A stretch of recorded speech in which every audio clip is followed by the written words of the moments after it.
Today we talk about a topic many guys avoid: how to know if you might be the reason you and your partner aren't getting pregnant. I'm Dr. Mark Amols, and this is Taco Bout Fertility Tuesday.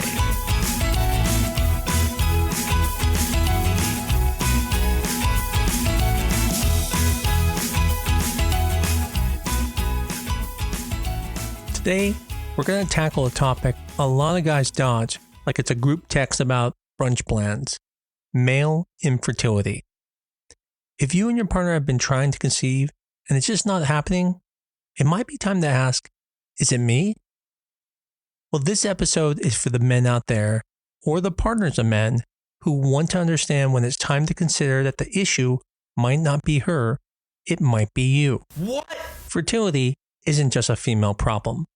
Male factor infertility accounts for nearly a third of all infertility cases and plays a role in up to half of the fertility cases. So grab your ego, set it gently to the side, and let's break this down.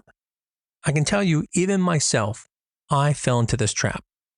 I thought, hey, everything's working, right? I can get erections, I have no problems having intercourse, and I feel pretty manly, so it can't be me. That's what I thought. But when I look back now and I look at my life, I realize, wow, there were signs that there could have been a problem. And I never thought about it. And so when we had infertility and I found out it was me, it was a bit of a shock. If I would have just went and checked years before, we could have 6 years earlier known there was a problem and maybe started fixing it. Potentially, the sperm could have been better. And so this episode is to help other guys realize there's nothing demasculating about trying to find out if it might be you too. You may prevent your wife, your partner, from going through multiple testings, invasive testings, treatments, even surgery, by just doing a simple test that can help us find out a lot of information. So if you're ready for some tough love, let's get to it. One of the first things you should ask yourself is, do you have a medical history that raises eyebrows?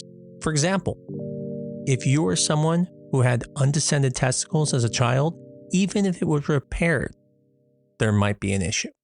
If you ever had testicular trauma, such as torsion or surgery, or maybe you're a skateboarder and unfortunately you fell on the handrail when skateboarding, it could potentially be you.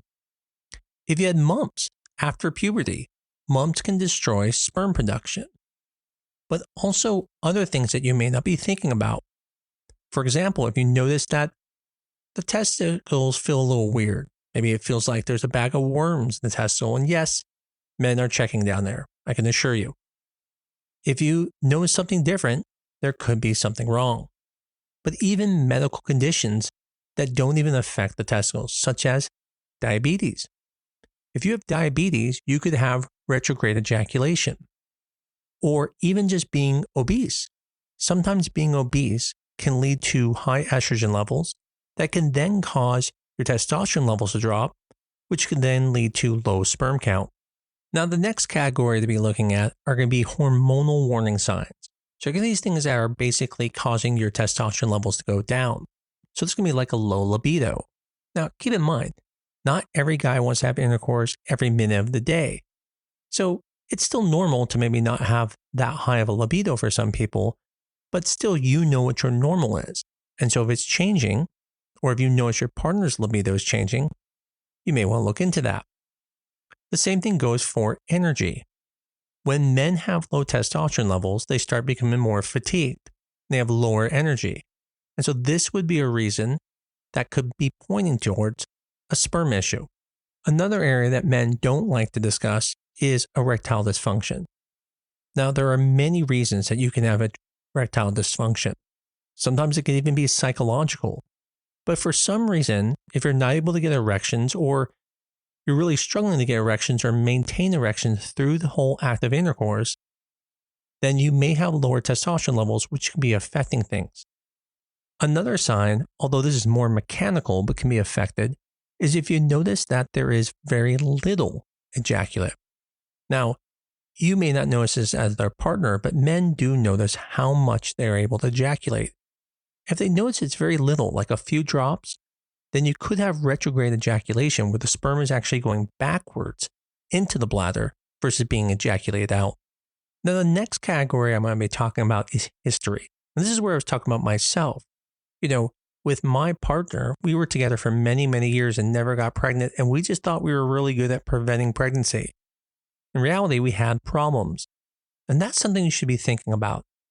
If you've been in long-term relationships and you weren't using protection and they weren't using protections, but somehow you escaped having a pregnancy, you need to be asking yourself, could you be the problem? Especially if you've been in multiple prior relationships and none of those women ended up having pregnancies with you, but then ended up having pregnancies in another relationship.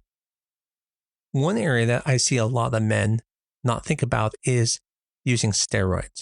Now, yes, if you use testosterone, you are going to reduce your sperm count and cause infertility. But I'm not even talking about that. I'm talking about, why did you have to go on testosterone?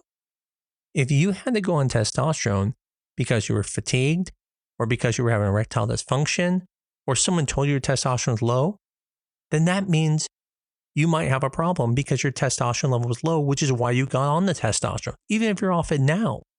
The question is, why did you have to go on it? It's one of the questions I ask patients when they tell me they used to take testosterone. I ask why. Now, if they were doing it because they're a bodybuilder, okay, that makes sense. They're doing it for anabolic steroids so they can get bigger. But if they're doing it for any other reason, it has to do with libido or signs of low testosterone, then that tells me there may be an issue. The last part's going to be family history. Do you have a family history of male factor infertility in your family? It can be passed along. For example, my kids, there's a very high chance my sons may have sperm issues since I had a sperm issue. But there are other things too that run in families that can point to potential problems. For example, cystic fibrosis carrier status. There are some men out there who are a cystic fibrosis carrier, and that leads to a thing called CBAVD, congenital bilateral absence of the vas deferens, where they're missing the tube that connects the testicle to the penis. Now, common sense would tell you, oh, well, if they don't have that tube there, just like a vasectomy, then the sperm's going to be much less and they're going to know something's wrong. But that's not true. Most of the sperm that's ejaculated could fit on the tip of a pen.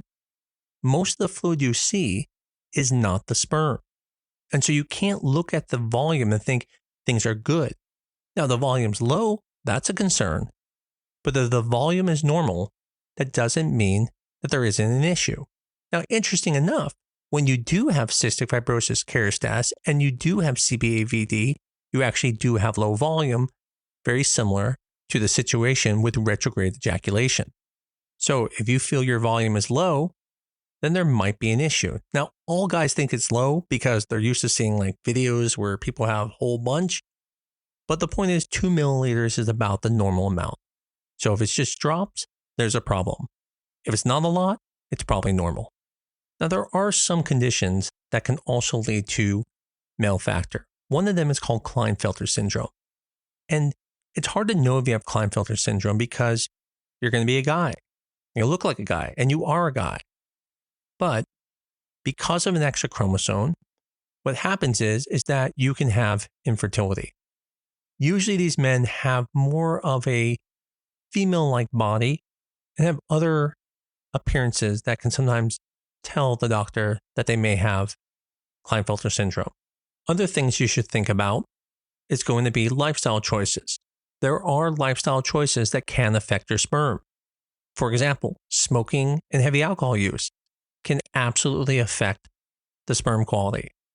Recreational drugs like marijuana can cause the sperm not to move as much.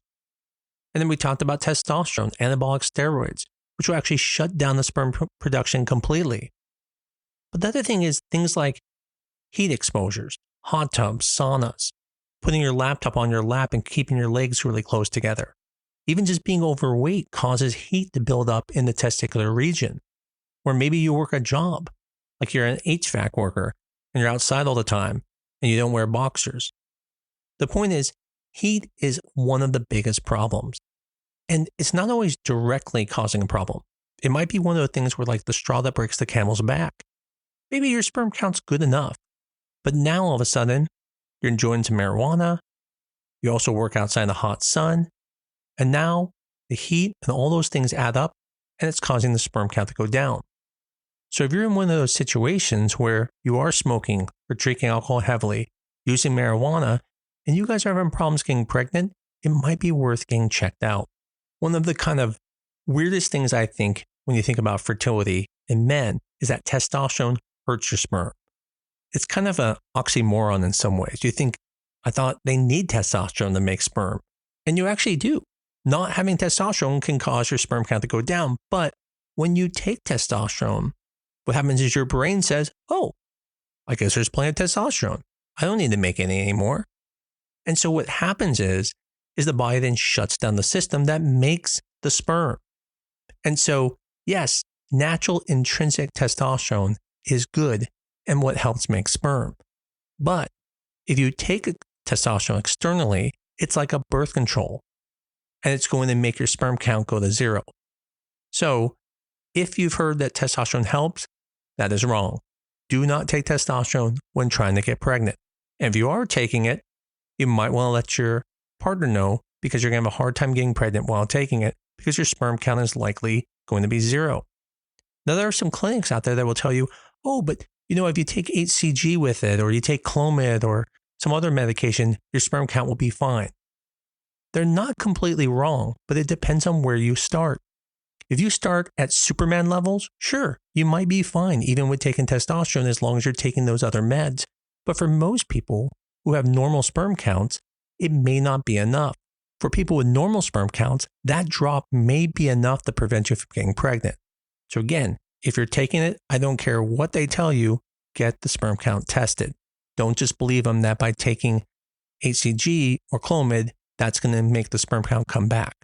Now, in the end, do you need a reason to go get a semen analysis? No. You guys are a couple. If you want to go get it figured out, go for it. I mean, you prevent her from undergoing more testing than she needs. But more important, you're able then to be part of the solution. If you come back normal, great. Now we know we have to look elsewhere.